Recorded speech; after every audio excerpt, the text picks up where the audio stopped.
What's up, guys? Back with a brand new series I'm going to start out. It is how to VGC. So basically, I'm just going to be going through all of the things that you need to do, at least in this video anyways, to become a better VGC player, or in this video and then a couple more after it, actually just learn how to start out in an effort to get to the VGC type of gameplay.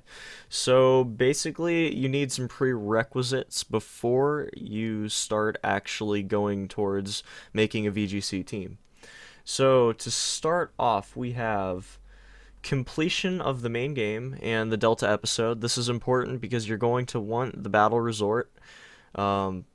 You probably should have a high IV Ditto or multiple Dittos you use to make perfect Pokemon.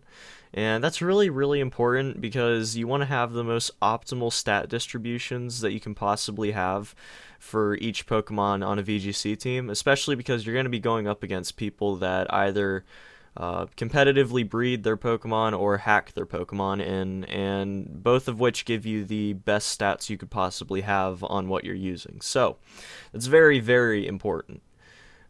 So you can do that a number of ways. I would recommend just going on to an online forum, probably the Reddit trading forum, which is /r/Pokemon trades, and I can link that below, so if you're interested, go ahead and check out the link. There's a daily thread, and you can post in that and see if you can get one. But they're very important, so definitely put that high on your list of priorities. Next, you want to familiarize yourself with the competitive rule set. So I'll also link that below, and basically it's just the rules that VGC goes by. So again, definitely very important to know very well because you don't want to be breaking any of the rules and not be able to actually compete with your team. So definitely just check them out and check your team against it every once in a while to make sure you're not breaking anything.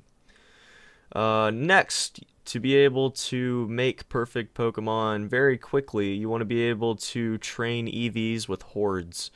That means that you're going to want to get all of the power items from the Battle Mason.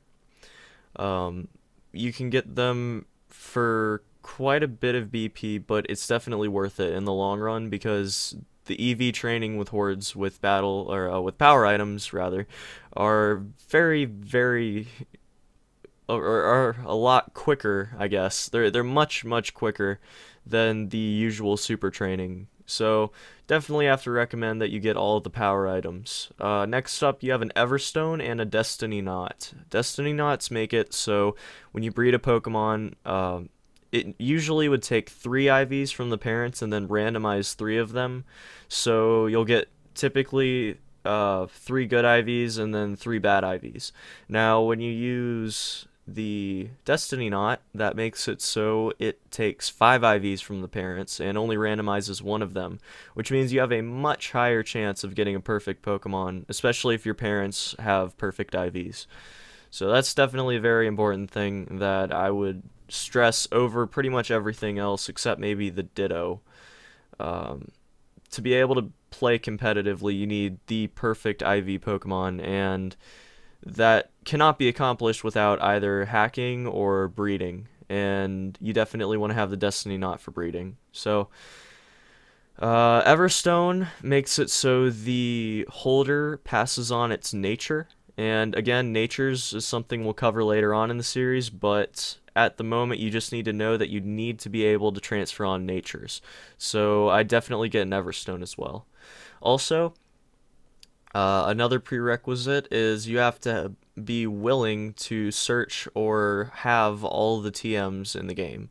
Or not all of them, I shouldn't say that. You should be able to be willing to go around and find them when you need them. So like earlier I needed Scald, so I went and I found Scald, you know. You have to be willing to do that because it's very important that you have all of the tools that you need at your disposal, and the TMs that your Pokemon are going to use are sort of important.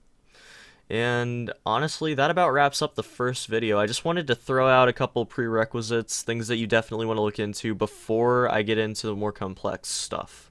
So you want to have completed the main game of the Delta episode, so you will unlock the Battle Resort. You want a high IV Ditto. You want to familiarize yourself with the rule set.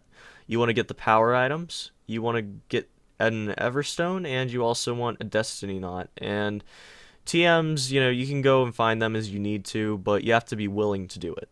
And that's about it. So thank you guys for watching. Stay tuned for episode 2, which is probably going to get a little bit more in depth with breeding. So thanks, and have a fantastic day. Peace.